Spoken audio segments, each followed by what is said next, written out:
Okay,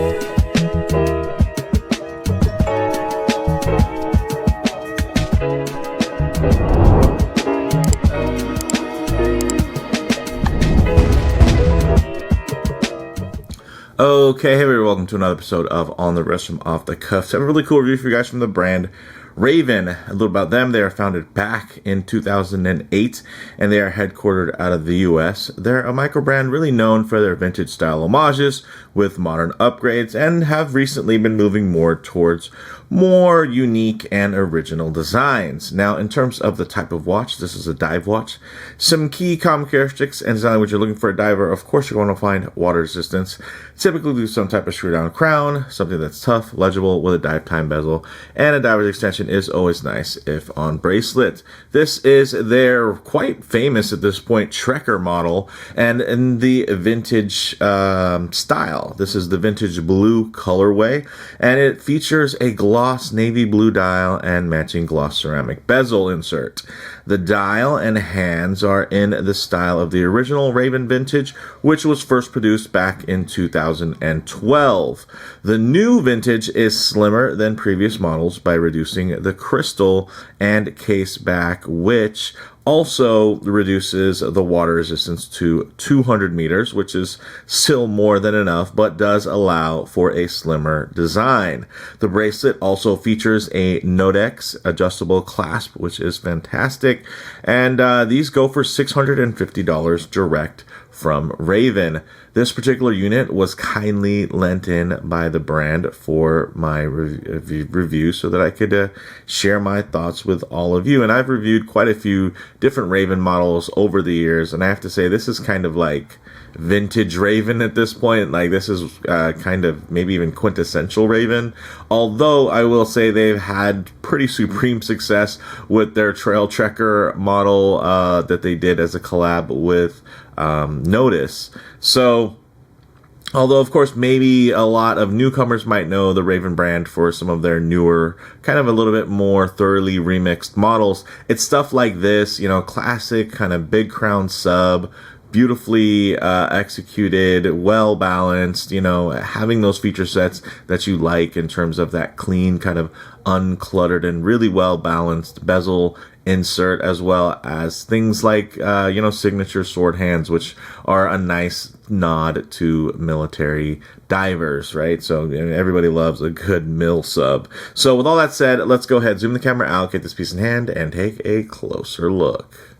Okay, guys, now it's vintage in looks as well as vintage in sizing and dimensions as well. You're getting a 39 millimeter diameter, a 12.6 millimeter thickness, and you can see with that extra thinness that they've done now since trimming down the case back as well as that crystal, I think everything flows quite beautifully without taking away from the overall aesthetic. So you're still going to get a little touch of distortion at heavy angle, at least on the outer edges of that box dome sapphire. But the nice thing is, because it's double domed on the, basically having a bit of a slope on the underside as well, it means that you're going to get a lot of clarity still in terms of readability at a harsh angle. So very, very nice, very clean. I love this shade of blue. It's very, very deep and dark, and it's probably even showing up a little bit darker on camera in terms of, the camera trying to balance out, lights and dark.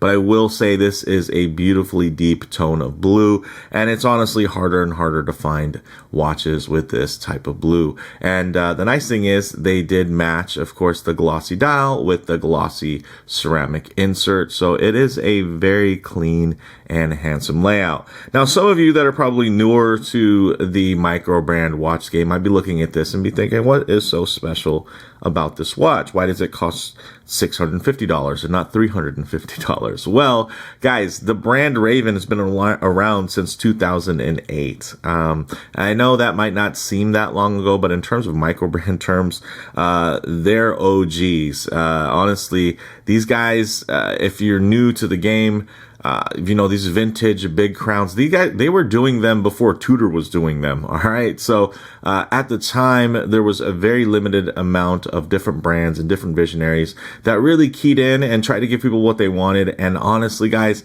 this vintage big crown homage space was like a sport, and it was heavily competitive.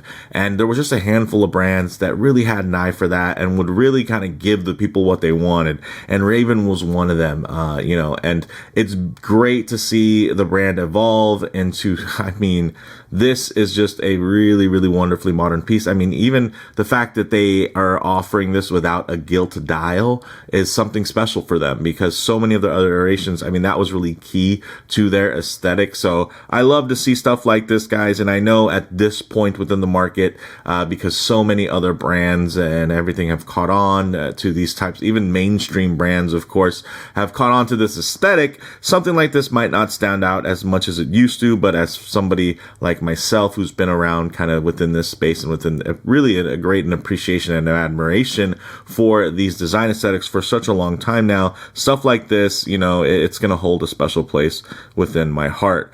Now, the bezel, very nice and modern. Apart from the ceramic insert, you're also going to get a 120 click bezel. So let's hear it. Ooh. Nice and clicky, great tactile clicks. Good amount of resistance. No real play to report. This thing that's nice. That is a nice bezel action. But that glossy bezel insert has captured my fingerprint, so I'm just going to wipe them off really quickly here. And maybe even hit it with a little air and get any dust off as well. Now, the crown is, of course, a big crown design, nicely signed and very clean. In the past, sometimes their big crowns have almost been too big in terms of the amounts they stick out. I'll say here, this is a nice, well-balanced, and it just obviously feels very nice in terms of a tactile engagement there. But I think this is really well-balanced visually. This is, in terms of how they've evolved over the years, for me, this is the best one I've seen them do yet. And they've done some that I've liked. If you look back at my channel history, I've owned quite a few of these, and I still do have them, but of course, it's a little different for me with the channel. I just have way too many watches. But seeing these later iterations, really, it's going to bring a smile to my face, because it's just a lot of nostalgia there. Now, in terms of the case back, that is slimmed down. It is covering the Miyota 9015, which is pretty standard in terms of micro brand movements these days. The nice thing is it's helping assist with that beautifully thin profile. Now, I feel like the 9015, it doesn't really need any introduction, but guys, it, has a 4 hertz sweep there. So 28,800 vibrations per hour, hacking, hand winding, all the goods from that perspective.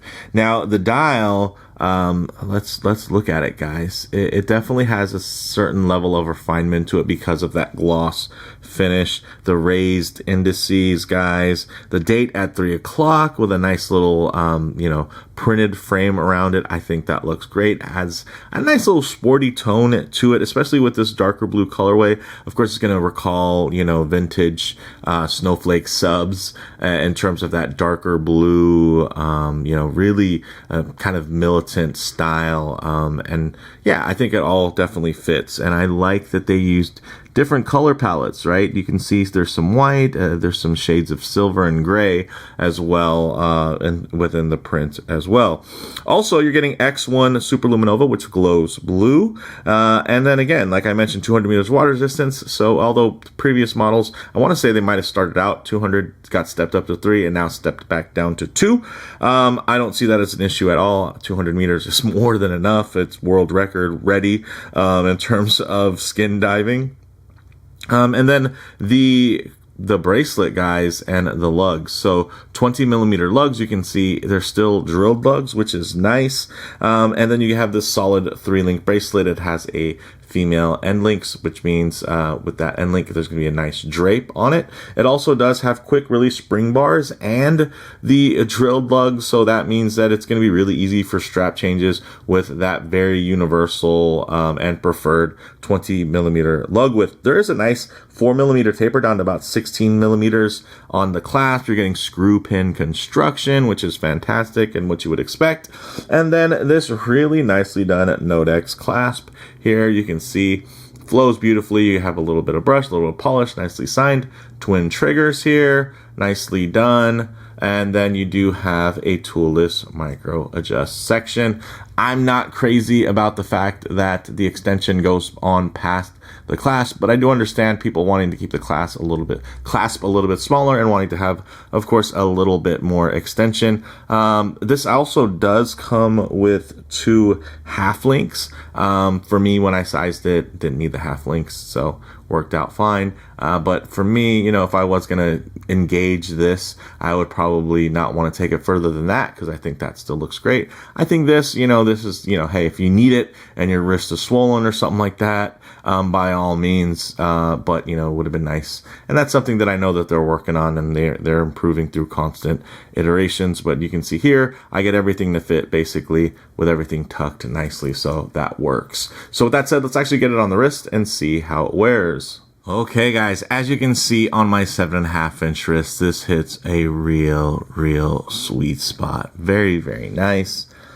Great drape, you know, the fit wise, everything is very, very clean, very sharp.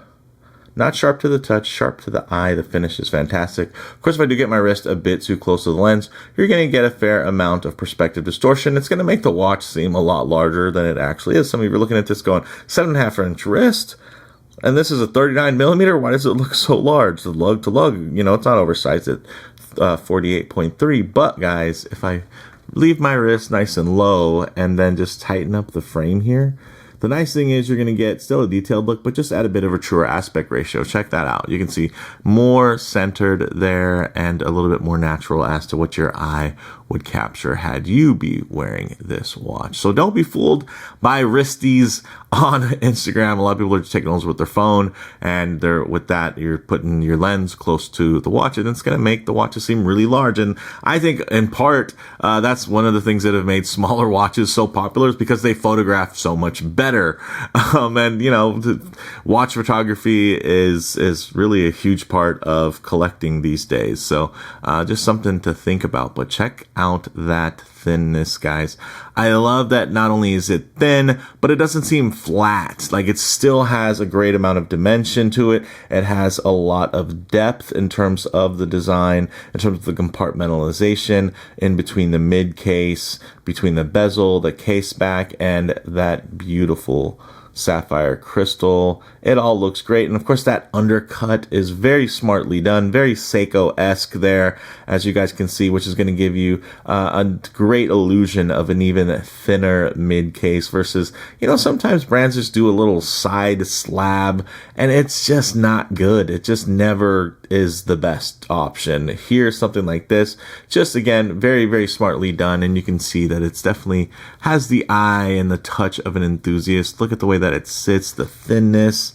There is something to that. And of course, this bracelet, really, really nicely tapering. And this blue looks great, guys. I mean, it's akin to something like you might find on a modern Christopher Ward C60 Trident. But here, of course, it's going to have a much more vintage aesthetic. But with that said, let's actually get it off the wrist, up for some lume shots, the light transition, and closing thoughts. Okay, let's go ahead and hit the lights here. Yes. Wow. Look at the punch in that lume. Very, very nice. And what you would expect from a brand like Raven. They really know what the enthusiasts want because they're run by a very big watch enthusiast who's even expanded into pocket knives with Finch knives. So very, very nice lume and what you would expect from a dive watch, but what you don't always get when it comes to a vintage inspired dive watch. So very cool. I'm really digging the juxtaposition between kind of old and new with the vintage layout, but of course the more modern actual performance. One thing I like to work in is, of course, it's going to be a bit of a low light transition because now it's going to be out in the middle of a field enjoying direct sunlight. A lot of times you're going to find yourself coming in and out of buildings, walking underneath overhangs, or just hanging out underneath the shade of a tree. So it's nice with these colors, textures, and finishes that are like in less than optimal lighting. And as you guys can see, this is just clean, crisp, and beautiful. Wow. And that blue, I know it's probably rendering very, very dark right now. It takes quite a direct punch for you to get the truer rendering, in terms of if you were like outdoors and you were just in natural sunlight. This thing actually lights up to be a really, really nice shade of blue, still quite dark. And this is what you're going to experience more indoors, right? And of course in, even outdoors, but just as the dusk starts setting in. But this is nice, guys. Look at that lume. I mean, let's even give it a little supercharge here, just because, it's good. It's good. All right, guys. So, there you go. The camera had to adjust a bit. Maybe you get to see a little bit of that truer blue here at this little angle. So very, very nice. All right, closing thoughts, guys, on the wrist. Classic proportions. They really fit most any situation in terms of kind of even being something that you can dress up or dress down. Plus, it's really balanced wear on the wrist. And that great shade of blue is just a super versatile tone. Now, in terms of model variants, please do check the site links for options and current availability. As you know, with most releases, it's hard for me to keep up with everything, but I know they do have some very cool other variations. And the nice thing about Raven is when they do a variation in color, it's not just color. You'll get different indice layouts, different hand options as well. So definitely check that out, because although this might be maybe a little too tame for you, some of the other options are going to really, really pop by comparison. So in terms of comparable models, guys, many options in upper tiers like the Oris Diver 65, although that only has 100 meters of water resistance, or let's say the Tudor Black Bay, which is going to be 4 times the amount of money. And also there's brands like Zodiac with their Super Seawolf 53 skin, on the more affordable side, but still going to be quite a bit more expensive than this. And those designs can be a bit more polarizing in terms of what they're offering. And this one, is still well under $1,000, guys. As $650. It's even hard for me to say that. $650. Yeah. That's pretty great. All of those watches, even in used form, are going to be more than $1,000. So the closest competition to this watch, of course, would naturally come from other micro brands. But I would say within the micro brand space, guys, Raven is a leader in terms of customer service and support experience, and there's being a community around it. I think that's worth something. Absolutely. So for me, guys, bottom line, Raven was making some of the best Big Crown homages before a lot of mainstream brands were. It was either pay and wait for one of Bill Yao's Mark IIs or pick up a Raven Vintage as a standout in terms of quality and value. So it's great to see another incarnation of this model, now fully loaded with all of the modern goodies, added thinness, a great clasp, and just, the level, fit, and finish, and of course, just feature set that you've come to expect from a brand like Raven. But let me know what you all think down in the comments below. If you liked the video, please do hit like, and if you're not already, please subscribe for more content just like this. Thanks, guys.